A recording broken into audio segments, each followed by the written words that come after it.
23 मई 2025 की रात जब खबर आई कि अभिनेता मुकुल देव अब हमारे बीच नहीं रहे, तो पूरे फिल्म जगत और उनके चाहने वालों के दिल में एक खालीपन सा छा गया। सिर्फ 54 साल की उम्र में इस तरह अचानक जाना किसी को भी दुखी कर सकता है।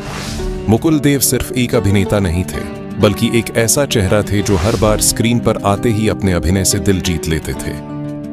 दिल्ली के एक अस्पताल में भर्ती मुकुल देव की तबीयत पिछले कुछ समय से खराब चल रही थी। कुछ रिपोर्ट्स के अनुसार वह आईसीयू में थे और लंबे समय से बीमारी से जूझ रहे थे।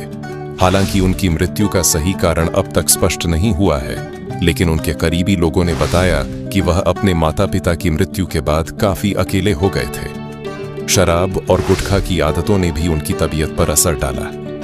मुकुल का करियर 1996 में टीवी सीरियल मुमकिन से शुरू हुआ था, लेकिन उसी साल सुष्मिता सेन के साथ फिल्म दस्तक में उनका बॉलीवुड डेब्यू उन्हें बड़ी पहचान दिला गया।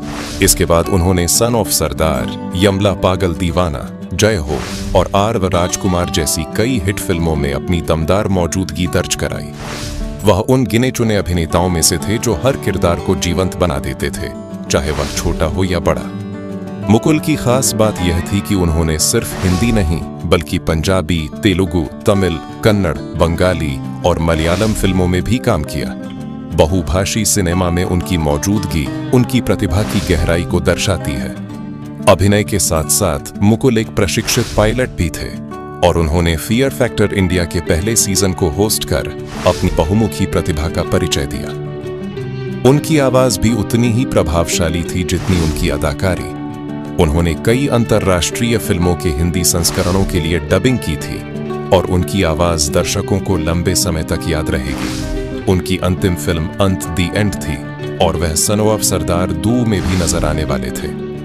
विंदु दारा सिंह ने कहा कि इस फिल्म में मुकुल की भूमिका दर्शकों को हंसाएगी और उन्हें हमेशा याद दिलाएगी कि मुकुल कितने जिंदा दिल इंसान थे। परिवार की बात करें तो मुकुल अपने पीछे अपनी बेटी सिया, भाई राहुल देव, बहन रश्मि कौशल और भतीजे सिद्धांत को छोड़ गए हैं। उनकी पत्नी शिल्पा देव से उनका तलाक हो चुका था और उनकी बेटी सिया उनके साथ नहीं रह रही थी। अकेलापन और अपनों की दूरी ने शायद उनके मन को अंदर ही अंदर तोड़ दिया था। राहुल देव ने इंस्टाग्राम पर अपने भाई के लिए एक भावुक पोस्ट शेयर की और बताया कि मुकुल का अंतिम संस्कार 24 मई को शाम 5 बजे नई दिल्ली के दयानंद मुक्तिधाम में किया जाएगा।